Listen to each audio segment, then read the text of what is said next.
welcome back to BCS.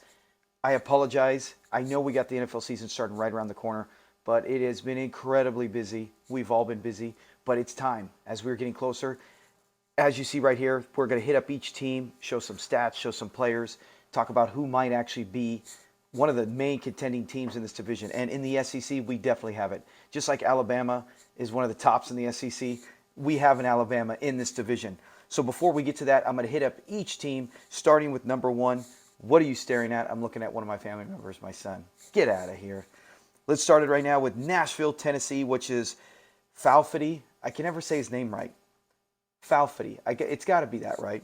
So let's hit up first his running back, DeAndre Swift, a top 20 player. He is number 11 ranked. Then you follow that up with Michael Pittman, who is 33rd overall. So two really good players right off the bat. This is supposed to be the big year where Pittman even excels even more, right? He's got Matt Ryan. We know the success Matt Ryan has had with other quarterbacks or other wide receivers with Julio Jones, Calvin Ridley, Tony Gonzalez when he was there. I don't think he was there when Roddy White was there. Maybe I'm wrong. But yeah, I think he might have been there with Roddy White. Anyways, let's move on. So we know this is it for Pittman. This could be his big season where he finally breaks possibly top 12. DeAndre Swift, he's an RB1. It's all about health with him, and also can the Lions offense continue to progress? I mean, Goff had some really missed games last year. A lot of us fantasy guys expect the Lions to advance, right? They got other weapons, DJ Chark, Williams, when he comes back from getting his injury after being drafted. Joe Burrow, you have a quarterback who just came off comeback player of the year, big AFC championship run, made it to the Super Bowl, so we're expecting big things from Burrow. He's a top 10 quarterback for fantasy, and we have 2 QB league right here. Don't have to run 2, but it's important to have 2. He does. He has another one with Tannehill. Tannehill, I think, at times struggled last year, maybe because Derrick Henry wasn't there. The offense we know flows through him, and Henry will be back as of now. And I think Tannehill's going to have a strong season. So when you don't rely as Tannehill's QB1, Tannehill's more your QB2, that means you did something right in the draft. So he's got 2 really strong quarterbacks for fantasy purposes. You take that with Swift, an RB1, Pittman, possibly wide receiver 1. This looks like a division contending team. Championship team, let's continue on and see. A.J. Dillon, they have ranked at 60. Okay, you know, it's hard to figure out with A.J. Dillon what to expect yet. Is it going to be a 50-50? Are they going to say, look, let's milk Aaron Jones for all we can, right? And this is a big Aaron Jones year, and then he moves on, and then they still want to have gas in the tank, kind of like with who we just talked about, Derrick Henry, right? He came out, he had DeMarco Murray, he had a lot of splits. He didn't really get going to the beast that is Derrick Henry until season 4 or 5, where he wasn't so touchdown dependent, where he was just an animal. Is that what they're planning with A.J. Dillon? So is Dillon going to be RB20 at the end of the season, which is not bad, or is he going to be RB15, RB13, right on the border? With Aaron Jones there, probably not, but still RB2 most likely. So great, they have him at 60 overall. You got Davis, right? Gabe Davis, 45. They have him ranked 45. So with Pittman, with Swift, with Davis, even possibly Joe Burrow being a super flex, you have 5 top 50 guys. Then we get down to Rashad Penny, 73. With Rashad Penny, that's the big thing with him. Is he going to be what he was the last 4 or 5 games? We think back to Jonathan Taylor, how he struggled so much his rookie year. And then with like 4 weeks to go, strength of schedule, how bad it was, he just feasted on them, and it looked like it really salvaged his season. I was kind of hesitant to think, would he do that starting in last season? And he kind of had a few hit-miss games. He was decent, and then he just blew up. So we know Jonathan Taylor was for real. Can we see that from Rashad Penny? We have yet to see that through a whole season, because he's always, anytime you get a hint of talent, a hint of this is it, he gets injured. And he finally finished at least the season strong. I mean, heck, before he got in that huge run, he came in, and I remember Pete Carroll hyping up Rashad Penny. This is it. This is good. He looks so good. The best week I've ever seen him in practice. And then he gets injured on his second carry. And it was just like, oh my gosh, he's done again.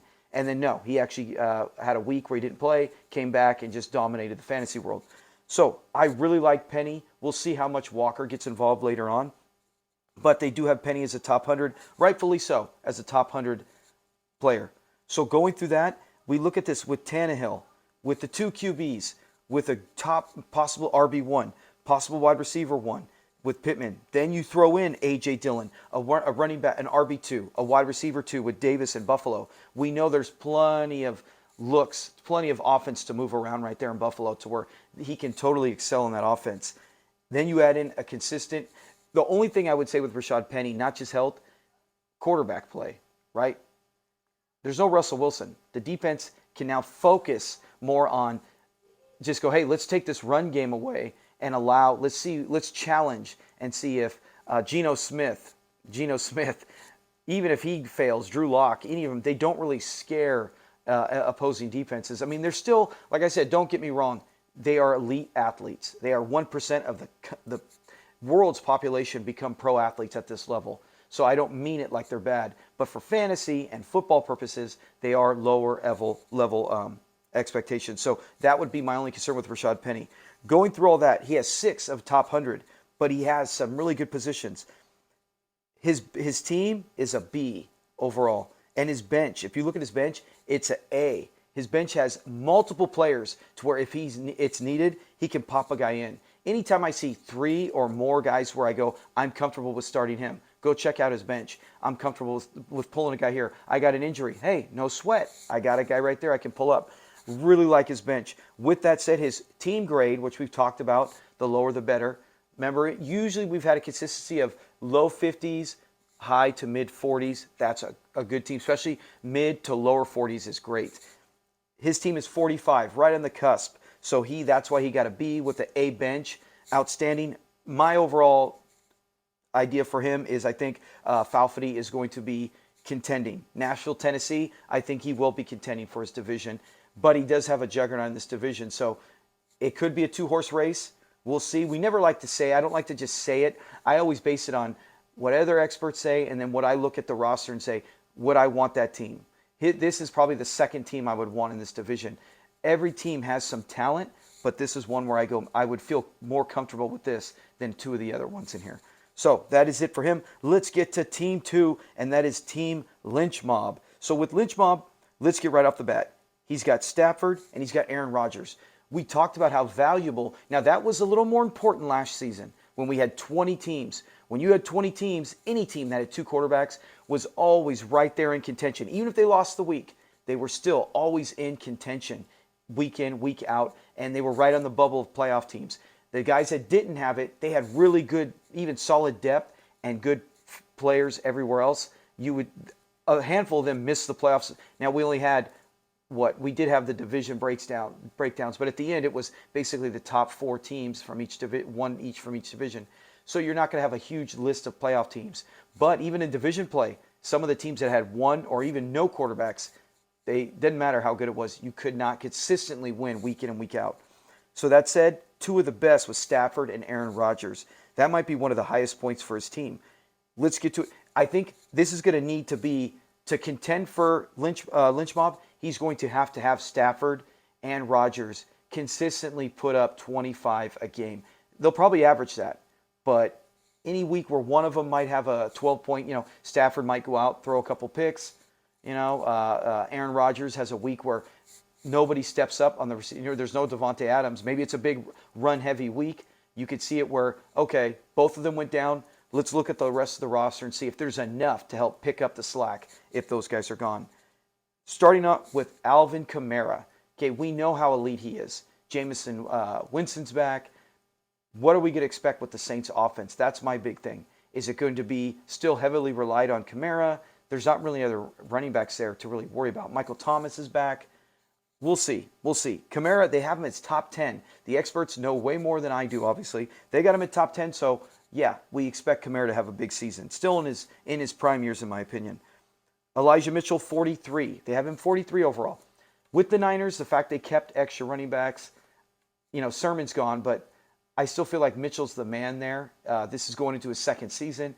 He's got to stay healthy. He's had a few injuries here and there. Nothing major like a Rashad Penny where he missed half the year, but still a few things pop up here and there.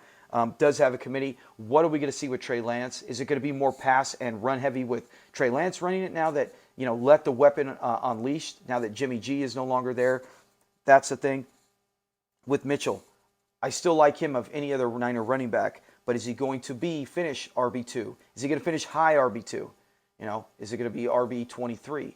Or that does matter for his playoff contention, division contention. You're going to want to see him finish RB15 or better. Kareem Hunt, they have him at 85. Now with Kareem Hunt, we know Chubb is the main workhorse back. We know Hunt is the all-around, can catch, run, whatever the case may be. And he's not going to be so much. It depends on the share, how they work it.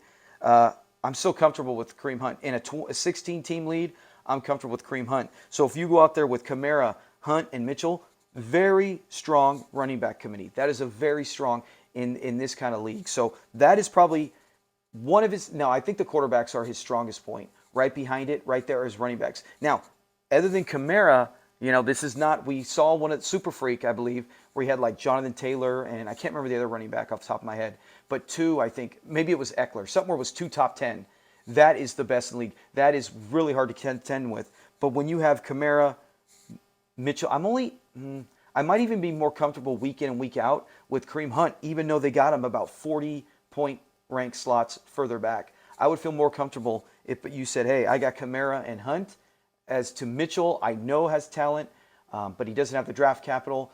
Is it going to be a running back by committee? Hunt, at least, we know is one of the main weapons in Cleveland, and he's proven it year in and year out in multiple, even in KC. So I would feel more comfortable there. Either way, great running back committee, outstanding quarterback. This is where he kind of takes a bit of a hit as we go and break down his wide receivers. Starting with Juju, they have him at 49.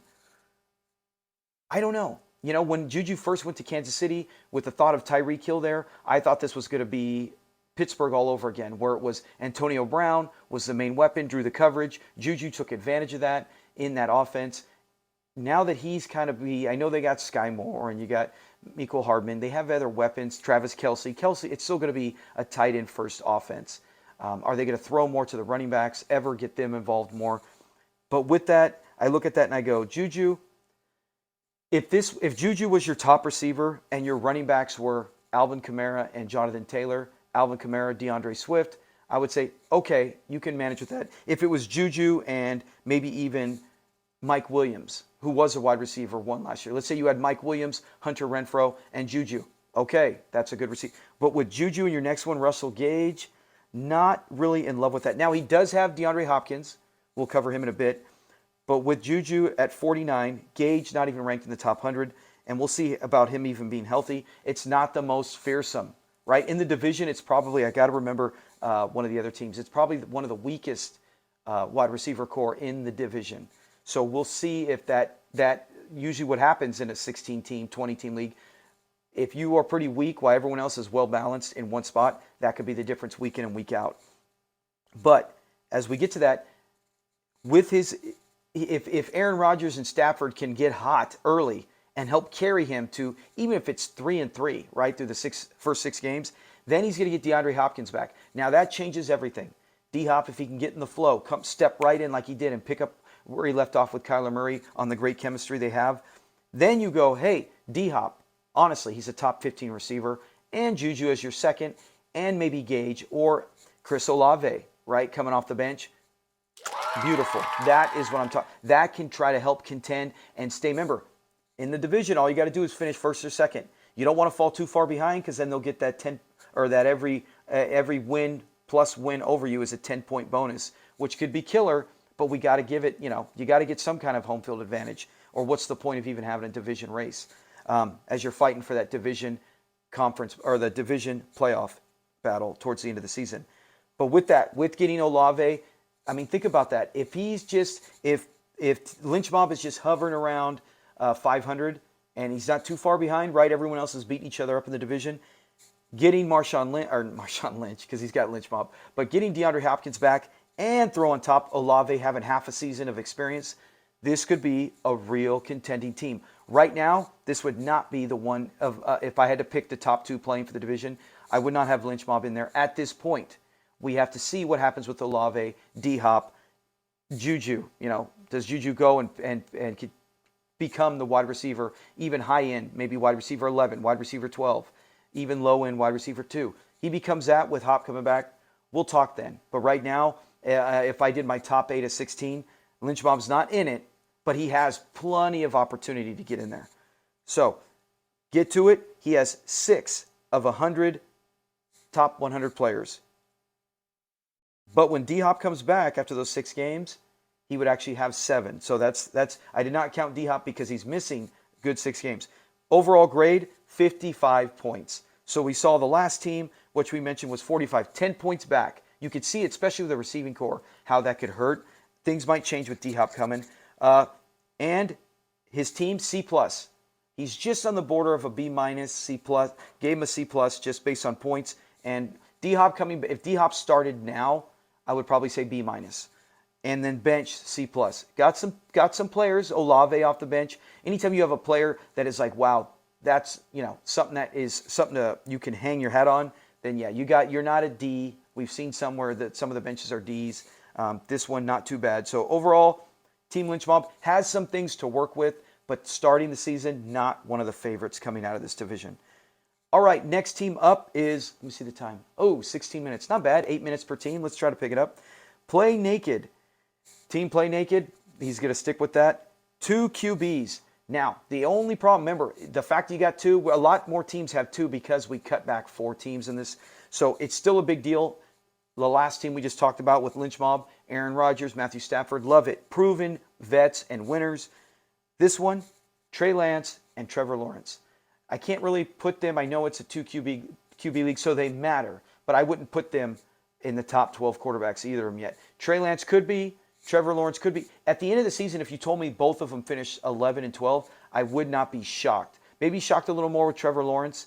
I think he's going to throw more. He's got more weapons, but he does not have the weapons and offense that Trey Lance has. So I would be a little more, what is the word? Who cares? Easily influenced to believe Trey Lance could be a QB1 by season's end. But we have to see it, right? We have to see it. Until then, I can't put a bunch of eggs in that basket on there. But 2 starting QBs entering season 2 for both of them. Good potential. Let's get to it. Cam Akers, number 32. Good running back, right? This is it. He's coming back from the Achilles injury, rush back. He did not look great, but we'll see now. Is this the time that he finally shines? We know he's got Darrell Henderson, who they're both going to probably split. Not necessarily split, but even with a 2-headed back in that offense, you could see both of them being consistent RB2s. And I'm talking like RB16, RB15. Either way, most would prefer Cam Akers. Henderson might even be phased out at times if Akers is having a big game. We've seen Akers take over a game and get the ball a lot, dominate that one game. That kind of build up his hype after in his rookie season before entering the next season where he tore his Achilles. But man, that really got him going, and I could see him doing that again, getting that for Cam Akers, where he can become the workhorse back. So I do like him. Next up, Tony Pollard. They have him at 75. Pollard's one of those guys that just like Madison, where you're like, now Cook, I like Dalvin Cook more than Zeke. I feel like Zeke is just doesn't have the pop, the zip that he once had. And when I watch Pollard go out there, I feel like, man, he's electric. He's a play waiting to happen. He's averaging more yards per carry. It just feels like every time they get within the 8-9 yard line, out he goes, in comes Zeke. So it kills for Pollard, but I feel like Pollard could be that. We saw the one time Zeke was out against the Niners in Dallas, Pollard was like 80 or 90 rushing, 70 or 80 receiving and rushing. He was just like all over the place, a Swiss Army knife, and he was outstanding. And that's what I think Pollard can be. Not a 25 carry game back, but something to where you can build an offensive plan around him in Dallas and be successful. So I think Pollard has the potential higher than 75, but as long as Zeke is there, he's probably never going to really excel beyond that, which is disappointing because he has the talent, just like I think Madison has the talent. So Akers and Pollard, good running backs, but man, that to contend in this division after we just named the other team with Mitchell and Kamara and Hunt and not very many receivers yet, and then DeAndre Swift, A.J. Dillon, Pittman, the other teams in the division, you're going to need more than just Pollard and Akers. And as we go to it, he's got Deontay Johnson, right from the Steelers, 49. Cortland Sutton, 63.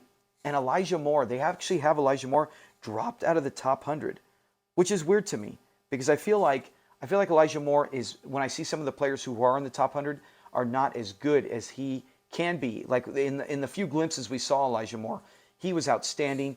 I'm excited. Now, when Zach comes, doesn't matter. Zach, I almost said Elvis Gerbach. What's his name? The other quarterback. Flacco. With Flacco there, I still like more. I like more. I would have more. When I go through the top 100 list, there was a handful of guys I would put more ahead of. But based on this, you don't have anyone who's really in the top 30 in receiving, and that sucks, right? There's plenty of depth. If you said, hey, I got Deontay Johnson, Sutton, Elijah Moore as my starting three, 2 receivers and a flex, sign me up, dude. Those are good play.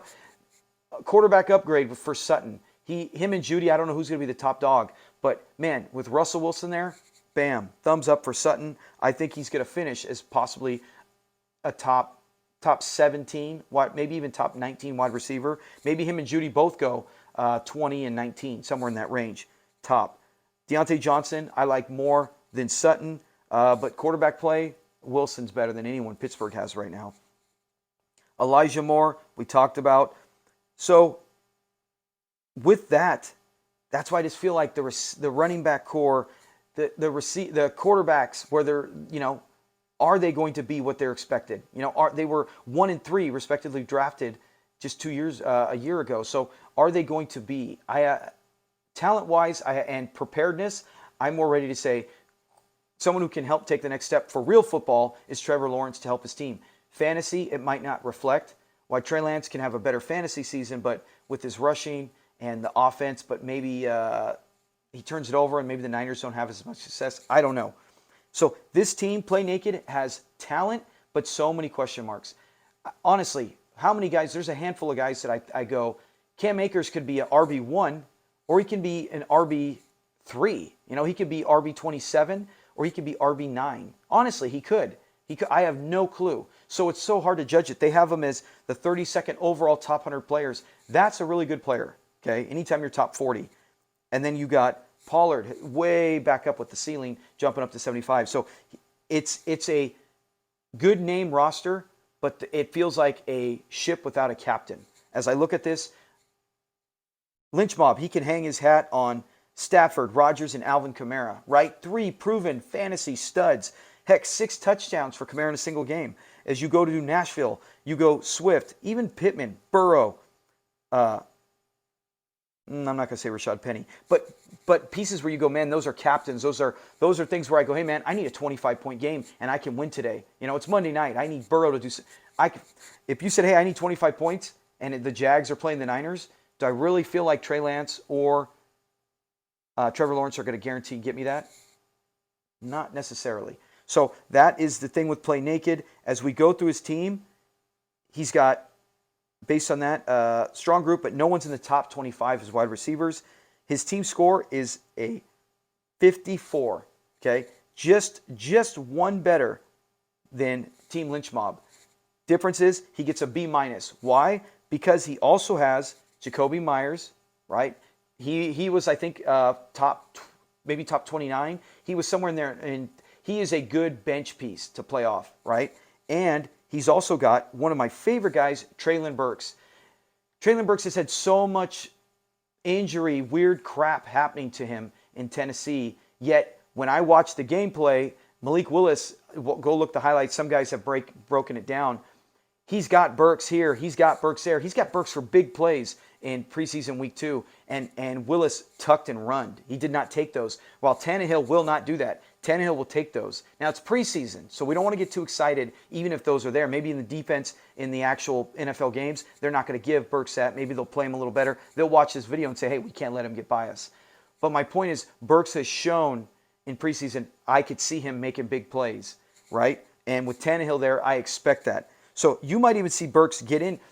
I mean, Elijah Moore, Sutton, and Deontay Johnson, I'm not going to bench any of those 3, including Elijah Moore, for Burks until I see it from Burks. Maybe Burks does excel more with Flacco as QB until Zach Wilson gets back for Elijah Moore. But that's why I go with B-. When I look at Lynch Mobb, who got a 55, only 1 point more, and he got a C+. I don't look at his bench other than D-Hop, who's out for 6 games. I don't see anyone on his bench where I go, hey, I can pop in a Jacoby Myers. If I get an injury, I got myself a top 29 wide receiver. Hey, I also got Treylon Burks, who could end up being a wide receiver too. He's going to be the Titans' top receiver target. We know it's a Derrick Henry offense, but still, you got Robert Woods there as well. But Woods is only going to help knowing he's towards the end of his career. He can help Burks, and maybe Burks can feed off of it. But going through that, I go, man, I like his bench is a B, not even a B minus. His bench is a B. His starters are B minus, just in the fact that I feel his receiving core, because D-Hop's not there, is a little better. But play naked overall, C plus, B minus. It's right there. It's right there. They're both teams that are fighting to probably get that second seed to play the top seed come into the season for division playoffs, division tournament to try to make it and qualify for the championship. So here we get to our last team. Whew, that one took a little bit of time, 9 minutes. And that is Jack is Daddy. That is A1 Holes. I'm not saying anything else. You thought you were going to get me to say it. I saw you change your team name. Nice try, Jack is Daddy. But Donut Holes, here we go. This is super freak rivalry time. I mean, this is like, man, I got to double check and see, does the SEC, I can't remember off the top of my head, the SEC, does that pay the Pac-4? If not, man, I'd love to see Super Freak go heads up in one of these weeks against Jack is Daddy. Let's get through it. Right off the bat, Leonard Fournette and Najee Harris. You got two top 25 running backs. I'm talking top probably 12 running backs. But for overall, out of the top 100, Leonard Fournette is number 24 and Najee Harris is number 8. So you got some real skill right there. Two guys where I can plug in any week feel like they can be a top 10 running back. Any week they can go get me 17 to 25 points, right? Both on probably a better offense with Tampa and with Pittsburgh, the volume going to Najee. So, man, that's top of the line. Oh, and then who can you pull off your bench? Breece Hall, the number 1 overall pick for almost every rookie fantasy draft. We have to see more from Hall, like I said, as Zach Wilson, or if Flacco plays really well and they get the passing game going, that'll only help it for Hall be more. But man, 3 top 39. They have Hall at 39 overall. So 3 top 40 running backs. Those are his strong points. 3 of the top 40. You look at that and you go, man, you know what? With those 3 running backs, you can get by with a Cortland Sutton and maybe a Juju Smith-Schuster, right? So, you know what? Right off the bat, you're going, man, this guy's pretty good. No. It's not a Cortland Sutton. It's not a Juju. It is a Jamar Chase and CeeDee Lamb. 2 of the best young wide receivers coming up. Chase has shown it. Now we got to see, is it going to be Higgins involved more now? Is the defense going to try to take Chase away? Because we saw what he did to Kansas City multiple times. We saw Baltimore kind of contained him, and then he had that huge run right there in the third quarter at Baltimore, where there were games where Chase might have 13 points because he had a touchdown. It was almost touchdown-dependent games. Chase, what did he do today? 13 points. He had a touchdown, nothing big. Then the next week, 19 points, not too bad. Then the next week, 55 points. And you're like, what the heck? He had some big games that totally carried, his overall numbers helped out. He wasn't a 25-point per week game. He did not get like that. He was not let's say, a Cooper Kupp or anything like that. But is Chase going to continue to do that? Is he going to be more consistent? Or it doesn't matter. Big game, medium game, whatever. He's still going to get overall numbers. Or is it going to be a T. Higgins stepping up? Is this going to be a Chase drops back some and Higgins jumps up? Either way, Jamar Chase, thumbs up, dude. When you have Najee Harris, Leonard Fournette, Jamar Chase. Oh, and let me sprinkle in some CeeDee Lamb. CeeDee Lamb, I might actually I know this sounds crazy. I like Jamar Chase more as a player, but I think I would prefer CeeDee Lamb on my team right now as my wide receiver 1. If you said choose one, Chase or Lamb, just in the fact that Dak doesn't have as much. He's got Schultz, Michael Gallup, Zeke. I mean, those are all talented guys, but I feel like CeeDee Lamb is wide receiver 1, head and shoulders above anyone else, while Chase, Higgins, then you got Mixon, then you got Tyler Boyd. So there's other weapons there for Burrow. Both of them great. I mean, the fact that he gets both is just, these are 2 wide receiver 1s on top of 2 RB, possible Najee Harris and Leonard Fournette, who were both RB1s. So now you have a team with 2 RB1s, a team with 2 wide receiver 1s, and it's a 16-team league. It's almost unfair when you see that. Then he's got Robert Woods as a flex spot. We'll see, he might not even play Robert Woods. They have Robert Woods just cracking the top 100 at number 99. So just another player to add to it. Who else does he have? Oh, man, where is it? Why didn't I see his bench? Oh, my gosh. He had someone else on his bench. Who was it? It's driving me nuts now. Oh, Breece Hall. That's what it was. That's what it was. I'm sorry. I was getting off there. Breece Hall is right now on his bench. He's got other talented guys on his bench. I mean, how disgusting is that? That he's got go look at his bench. He's got other weapons where you're like, wow, oh my gosh, I could be wrong. Does he have DK Metcalf on his bench? I'd have to double check. I'm recording on my phone, so I can't. If he does, lights out. See, because I might have forgotten to write that. He might have had DK Metcalf on his bench. Somebody in the SEC, I don't think it was Playmaker. No, it wasn't Playmaker. It could be, I don't know how he would have pulled that off, but somebody has DK Metcalf on their bench.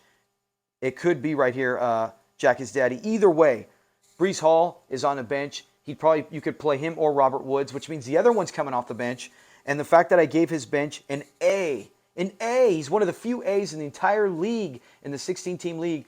And it's because he's got Hall. I think that he's got DK Metcalf. Oh, no. I know he has Melvin Gordon, who also cracked the top 100. Melvin Gordon, I think, was 97. So anytime you can go, hey, this guy's out, let me throw in a Melvin Gordon. Let me throw in a whoever he's got, go through his bench. Just like I said earlier, man, outstanding. Very scary team. And the only weakness, would be even worse is if he only had one starting QB, is that he doesn't have any top 15 quarterbacks, right? Once upon a time, Carson Wentz was. He wasn't bad in Indianapolis. Indianapolis was better than Washington, in my opinion. So he goes to Washington. There is talent there. Wentz is still a talented quarterback and is a starter. Wentz can go out and get you 25. If you throw 25 on the rest of this team, it's over. Turn out the lights, right? As, what's his name? The manager of the Twin Towers in the WWF. Slick, was it Slick something? I don't know. He used to say, turn out the lights, the party's over. Whenever Hakeem the Dreamer, Big Boss Man, would do a big power move. So basically, yeah, if Wentz goes out there, and then he's also got Davis Mills. So, man, Mills, we saw that he had big games. He can. And in a division where he's probably going to be trailing, right, he's going to have to throw a lot, you could see Mills and Wentz go each drop 19 to 25 points. With the rest of this roster, this is going to be a very tough team to beat. His overall score is 42. Now, only 3 points better than Nashville, Tennessee, right? Nashville, Tennessee, that's what we saw last year, is that the points, the rankings, blah, blah, blah, there could be times where guys on a bye week, guys on a bad game, maybe Wentz and Mills both have terrible games, while you see if he's playing Falfady, Nashville, Tennessee, Swift, Pittman, Burrow, they can all have monster games, and they can come away with the victory. That's what we're going to see in coming up in this. So the SEC has two teams in their 40s, and then they have two teams in their 50s. Very balanced division. It's very exciting to see who's going to. I'm going to have to say right off the bat that Jack is Daddy is probably going to jump, right? I can't wait to see him play Nashville. That's going to be in the first few weeks. We usually play division games right off the bat. We got to break down, too, how we're going to do these divisions, the games, because I had it all set when we had 5 teams per division. It's changed now, so I have to see if it's going to be 3 games per division or 4, 12, 13, 14, 15. Yeah, I think it might be that because of the way the playoffs work. We'll figure it out. Either way, that's it for this division. The SEC, outstanding division, a juggernaut and a really big powerhouse with a couple of teams that, if everything floats their way, can be in contention, but you got to get more. Lynch Mobb's got to get D-Hop back and play naked. He's really going to need Treylon Burks to step up. Any of those extra weapons, Jacoby Myers, any of them, to really play big factors and win the right weeks. Remember, you don't have to win all your division games. You got out-of-division games as well. You got 4 of them. So sneak a couple of those. Maybe your opponent goes up against a tough team. Who knows? So that is it with the SEC. Oh my gosh, 34 minutes, way too long. I tried to cut it short. I was going to try to do, 5 minutes per team, and I just have a problem with rambling. So I hope you guys enjoy. We'll try to hit the Pac 4 up before the season starts Thursday. Get ready. Whose house? Looking for my Rams to pull the win. I don't know, with Buffalo, they're really good. Either way, it'll be nice to see the Rams raise their Super Bowl trophy or their banner. So keep watching. Let me know if you guys are excited for the division, the league. We will have our top 8 overall ranking video coming up as well. Talk to you guys later. Peace.